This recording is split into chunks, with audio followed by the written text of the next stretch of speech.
I'm the auntie of Jacob Dominguez, who was killed and shot by San Jose PD Covert Response Unit September 15th, 2017. He was unarmed and was killed within 20 seconds of being pulled over by the Covert Response Unit. I lost my sister, my older sister's only son, to police violence 3.5 years ago.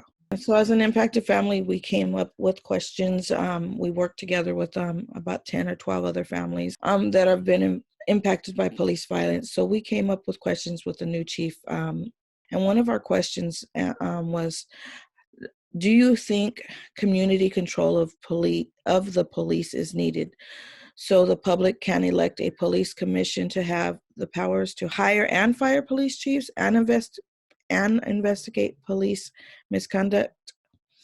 And if not, why? Community control of the police is needed. They need to know where the community is culturally.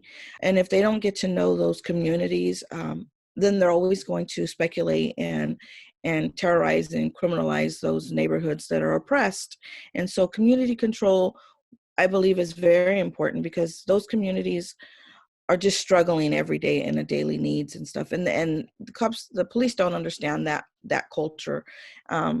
So I believe that getting a community involved and being controlled would be a great asset for them as well. So another question we had for the new potential police chief would be, what strategy or plans do you have to heal communities that have suffered from police violence? Now, that's very important to us as being impacted families and families that have had to be traumatized by the police violence. They don't offer any support. They don't offer any help. They don't offer any sort of counseling or trauma-informed support. That's very, very important because, like Jacob's left 3 babies behind. They're part of the community now, and they're going to grow up without a father. We need you to truly, truly try to build a bridge in these communities and heal these communities that have suffered with criminalization and terrorizing in their areas. So next question we had was, what specific actions will you take to ensure the less lethal measures are used instead of lethal force? Now this one kind of hits really home with me because Jacob was killed within 20 seconds with a unit that's called the Covert Response Unit, which I felt like there were no de-escalation plans. There was nothing to use a less lethal force. They were going in there and it typically looked like a hit squad. I mean, 20 seconds is not given a lot of time as he's complying with his hands up. So this is important. I mean, what are you going to do? What measures are you going to take? A lot of the families we work with, this is the same situation where they could have used other measures and they didn't. So as a chief police, I'd like to know, what are you going to do? Okay, so another question we have is, if an officer continues to engage in behavior that is escalating situations with the public, can they be removed from working with the public permanently and be placed in a different role without public interaction?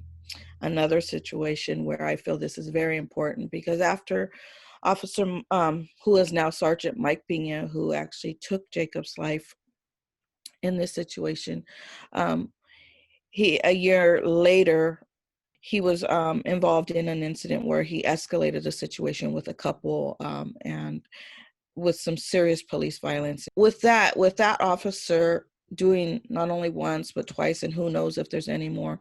I mean, how are we still continuing to place him out on the field?